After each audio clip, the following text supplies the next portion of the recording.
میں مسجد کے محراب میں قرآن کے سامنے بیٹھ کر کہتا ہوں، ایک مسئلہ بیان کرتا ہوں، وہ یہ کہ دعائیں تفصیل سے مانگو اور دل سے مانگو. کم از کم اپنے بارے میں تو اخلاص پیدا کرو. آپ کے اپنے اوقات آپ کے لیے نہیں ہے، کب ہوں گے پھر؟ اور دوسری بات یہ بتاتا ہوں کہ ناممکن ہے کہ کوئی مومن دنیا و آخرت کی کسی مشکل کے لیے راتیں کاٹے اور اللہ تعالیٰ اس کو بشارت دنیا میں نہ دے. یہ غزو یہ میدان الحمدللہ. وَيَوَلْ اُخْرَدَ زان غوخی بیا اخرد کار غوخی. پہلے آپ محنت کرے، اتنا مانگے کہ جسم پر لرزہ طاری ہو جائے، ہاتھوں میں جان نہ رہے، تو بس پھر آپ دل سے زبان سے مانگے. جب زبان بھی ساتھ نہ دے تو دل سے مانگے، پھر آپ خود دعا ہی دعا ہو جائیں گے اللہ کے فضل و کرم سے. بن کے بندہ جو اسے دل سے صدا دیتا ہے، اس کا ہر کام خدا جلد بنا دیتا ہے. یہاں میرے پاس ایک شخص آتا تھا، بڑا رونا دھونا کرتا تھا. اس کا کام کسی ایسے شخص سے متعلق تھا جو میرا دوست تھا اور میری بات مانتا تھا.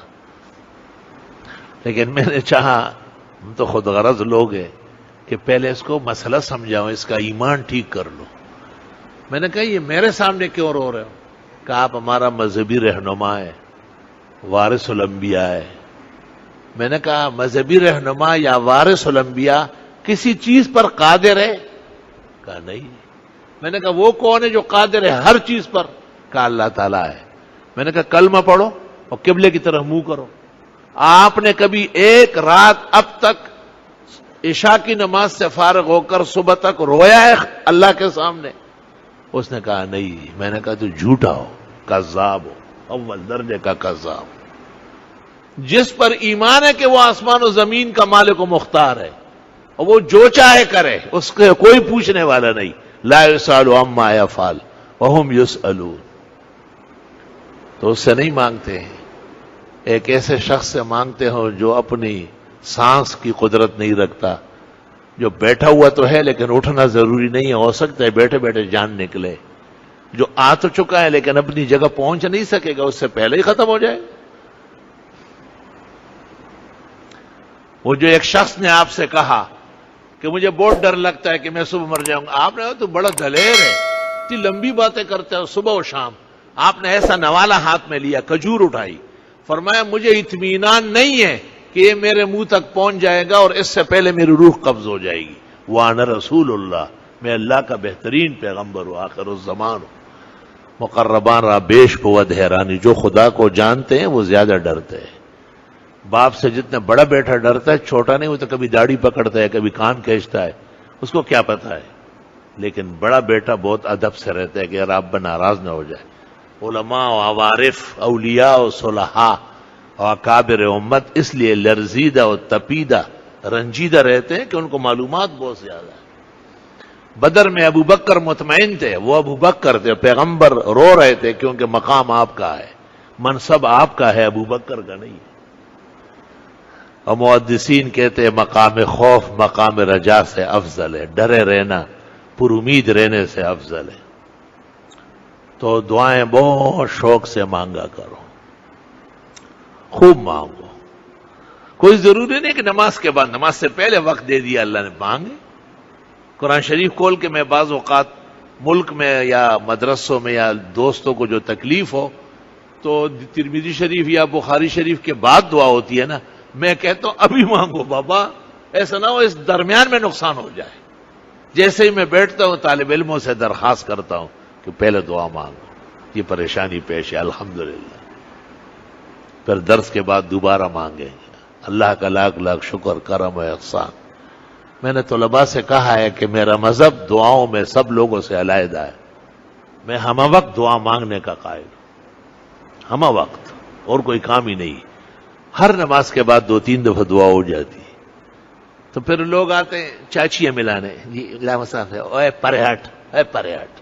او بے شرما، 5 نمازیں میں خود پڑھاتا ہوں، ہر نماز کے بعد کم از کم آدھا گھنٹہ بیٹھتا ہوں، کچھ نہ کچھ واعظ نصیحت دعا. یہ تیری تسلی کے لیے نہیں ہے، تیری چاچیاں ملنا ضروری ہے. تیری چاچیاں خواہ مخواہ کی. اپنا وقت بھی ضائع کرتے ہو، ہمیں بھی تنگ کر رہے ہو. فضول مصافحہ.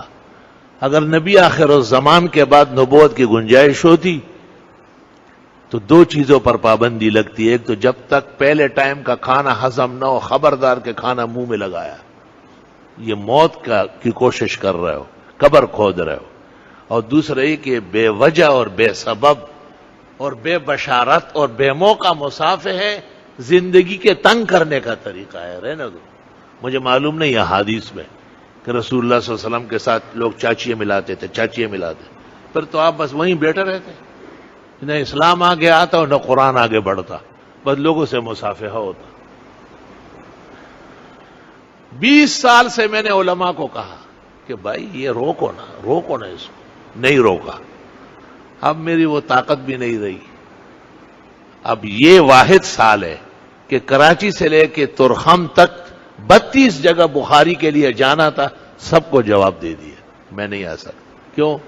میں سٹیج پر اکیلے ہوتا ہوں، ہر طرف سے لوگ مجھے کھینچتے ہیں اور میری سانس اکڑ جاتی ہے. مجھے پتہ چلتا ہے کہ شاید آج میری رخصتی کا وقت ہو گیا. ناکارہ اور نادان، بے موقع اور بے محل اور جھوٹے عشق کے لوگوں کی وجہ سے. اور وہ پھر ان کو منع نہیں کرتے، کہتے ہیں ہمیں چندے نہیں دے رہے. پھر ایک بہت بڑے سیاسی عالم نے مجھے کہا کہ آپ 2 دفعہ ہمارے ہاں آئے اور آپ کا حکم تھا تو میں نے علماء کو روکا، اب ہمارے ووٹ کم ہو رہا ہے، تم کسی دن آؤ 1 گھنٹہ صرف دے دو اور صرف علماء کرام آئیں گے. میں نے کہا یہ موجودہ زندگی میں تو شاید وقت نہ ملے، اگر اللہ تعالیٰ دوبارہ کسی شکل میں لے آیا تو پھر دیکھا جائے گا. میں نے کہا اب اطمینان رکھے، انشاءاللہ وہاں سے گزروں گا بھی نہیں. تو میرے عزیزوں اور میرے بھائیوں، صرف مصافحہ نہیں ہے، اور بھی بہت کام ہے. مولانا عبدالشکور دین پوری بہت بیمار تھے، واعظ فرمایا میمن سوسائٹی کراچی میں. حضرت نے ہمیں کہا بچا سکو گے مصافحے سے؟ لوگ تو سارے کھڑے، جا نہیں رہے. لوگوں نے کہا نہیں جی ہم تو جائیں گے نہیں، ہاتھ ملائیں گے. طالب علم غریب ہمت تو کرتے ہیں، لیکن ہجوم کا مقابلہ کون کرے؟ وہ پاکستان کے مقتدر خطیب تھے، وہ ہمارے رنگ کو دیکھ کے سمجھ گئے کہ یہ نہیں بچا سکتے. تو حضرت نے کہا میں اپنے آپ کو خود بچاتا ہوں، سب آؤ لیکن خالی ہاتھ نہیں ملو گے، کوئی نہ کوئی چھوٹا بڑا نوٹ ہوگا. یقین کرو ایک آدمی آیا 10 روپے کا نوٹ، باقی سب چلے گئے. دادمر نران مسلمان آدمی 10 روپے مصافحہ نہیں شکو. حضرت نے کہا خالی ہاتھ میں نے نہیں ملنا ہے، میں اتنا دور دین پور سے آیا ہوں اور 2 گھنٹے میں نے واز کیا ہے، 6 گھنٹے میں یہاں پہنچا ہوں. جو مجھ سے ہاتھ ملانے آ رہا ہے کوئی نوٹ ہونا چاہیے. الحمدللہ ایک آیا وہ بھی 10 روپے کا، بہت بڑی چیز ہے اس زمانے میں. وہی پیاز دی خپنیاز دی. تو میں مصافحہ کی چونکہ حقیقت جانتا ہوں کہ یہ وزن والی چیز نہیں ہے، یہ وقت ضائع کرنے کی بیکار حرکت ہے. اس لیے میں بہت معذرت خواہ ہوں، معافیوں کا طلبگار ہوں، اور دعا کا تو آپ سے بھی زیادہ محتاج ہوں. جس قدر کسی کی دنیا یا دین کی ذمہ داری ہوتی ہے، اس قدر اس کو دعا زیادہ چاہیے. حدیث شریف میں ہے کہ حضرت عمر نے کہا حضرت عمرہ کرنے جانا ہے، اجازت دے دے. آپ نے کہا اجازت ہے. وَلَا تَنْسَانَا فِي دُعَائِكَ يَا أُخَيَّ، میرے چھوٹے بھائی مجھے بھی دعاؤں میں یاد رکھنا. علماء کہتے ہیں بڑے مقام کے ساتھ بڑی حاجت ہوتی ہے، بڑے مقام کے ساتھ دعاؤں کی ضرورت بڑھ کر ہوتی ہے.